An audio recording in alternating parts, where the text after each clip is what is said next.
అత్యుత్తమ ప్లేస్మెంట్స్ తో ఎంఎన్సీ కంపెనీలలో ఉద్యోగమే లక్ష్యమా? ఇంజనీరింగ్ చదవాలనే మీ పిల్లల కలని కేజీ రెడ్డి కాలేజ్ తో నిజం చేసుకోండి. నెట్టేసిరు హోమ్ గార్డ్స్ మనం చూసినాం కదా.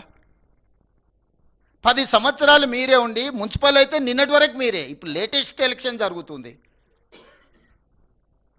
ఇప్పుడు మళ్ళీ మాకు ఓటేయండి అని బీఆర్ఎస్ అడుగుతుంది. అసలు అంటే ఏ మాత్రం కూడా మొహమాటం కానీ అసలు సమాజం ఏమనుకుంటుంది మనం ఇంత బరితెగించి మాట్లాడడం వల్ల? ఇది ఏమైనా సమాజం ఆమోదిస్తుందా? అమరాన్ని ఎప్పుడో సామెత చెప్తుండే, బరితెగించిన కోడి అంట బజార్లకు వచ్చి గుడ్డు పెట్టిందంట. గట్లున్నది బీఆర్ఎస్ వాళ్ళ వ్యవహారం. ఇద్దరు హరీష్ రావు గారు, కేటీఆర్ గారు ప్రతి మున్సిపాలిటీ తిరిగి మాకు ఓటేయండి అని అడిగితే బరితెగించిన కోడి బజార్లకు వచ్చి గాడిద గుడ్డు పెట్టినట్టు ఉంది వీళ్ళు అడిగే విధానం, వీళ్ళు చెప్పే మాటలు. మీరు లేనిది ఏదన్నా ఉంటే ఇప్పుడు మీకు కొత్తగా ఇస్తే మీరు ఏదన్నా చేస్తారని అనుకోవచ్చు. 20 లక్షల కోట్ల రూపాయలు మీకు ఇస్తే పేదోళ్ళకి ఇండ్లు కట్టించిండ్రా? ఇండ్ల సంగతి చాలా దూరం, అసలు రేషన్ కార్డులు అన్ని ఇచ్చిండ్రా? సన్న బియ్యం ఇవ్వాలని వెనకటి చెప్పిండు కేసీఆర్ గారు. ముఖ్యమంత్రి మనవాడు ఏదైతే బియ్యం తింటుండో పేదోళ్ళకి అదే సన్న బియ్యం తినిపిస్తామని ఇచ్చిండా? మీరు జర్నలిస్టులు, మీరు కూడా ఉన్నారు కదా ప్రజాక్షేత్రంలో. మీ గుర్తింపు కార్డు, మీ ప్లాట్ల గురించి ఇట్లా చెప్పుకుంటూ పోతే ఒక్కొక్క వర్గానికి, ఏ ఒక్క వర్గానికన్నా ఉద్యోగాలు ఇచ్చిరా, రేషన్ కార్డులు ఇచ్చిరా, సన్నబియ్యం ఇచ్చిండ్రా? అసలు ఏది వీళ్ళు అమలు చేసింది? పట్టణ ప్రాంతాలలో మోరీలు అన్నది ఇచ్చిండ్రా? వరదలు వచ్చి కొట్టుకపోతే కనీసం పలకరియనన్నా పలకరిచ్చిరా? ఏమీ చేయకుండా ఇప్పుడు మళ్ళొచ్చి మాకు ఓటేయండి, మేము ఇరగదీస్తాం పగలదీస్తామని అంటున్నారు.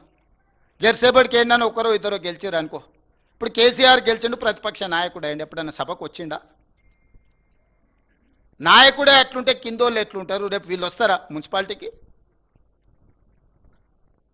ఆవు చేనుల మేస్తే దూడేమన్నా గట్టు మీద మేస్తే అది కూడా గంటకే పోయి మేస్తుంది. 25 నెలలో 26 నెలలు అయింది. జీతభత్యాలు తీసుకుంటుండు, ప్రతిపక్ష హోదా తీసుకున్నాడు, క్యాబినెట్ ర్యాంక్ పవర్ ఎంజాయ్ చేస్తున్నాడు, ప్రభుత్వం నుంచి అన్ని వసతులు పొందుతున్నాడు. ఒక్కసారి కూడా సభకు రాలే. ఒక్క సమస్య మీద చంద్రశేఖరరావు గారు ప్రతిపక్ష నాయకుడిగా పని చెయ్యలేదు. ఇది మీ కళ్ళ ఎదుటనే జరుగుతున్న విషయం కదా. మిగతా వాళ్ళు వచ్చినా కూడా సభను ఎట్లా నడవకుండా అడ్డుకోవాలనే ప్రయత్నం చేస్తున్నారు తప్ప సభలో ఏమన్నా విషయాలు ప్రస్తావించారా? ఇన్నిసార్లు శాసనసభ జరిగితే రేపు మున్సిపాలిటీలో అప్పితప్పి ఆడొగరు ఈడొగరు ఎవరైనా కౌన్సిలర్లు కార్పొరేటర్లు గెలిస్తే వీళ్ళు ఆ మున్సిపాలిటీలలో జరిగే అభివృద్ధికి వీళ్ళు సహకరిస్తారా? బీఆర్ఎస్కి అసలు అర్హత ఉన్నదా ఓటు అడగడానికి?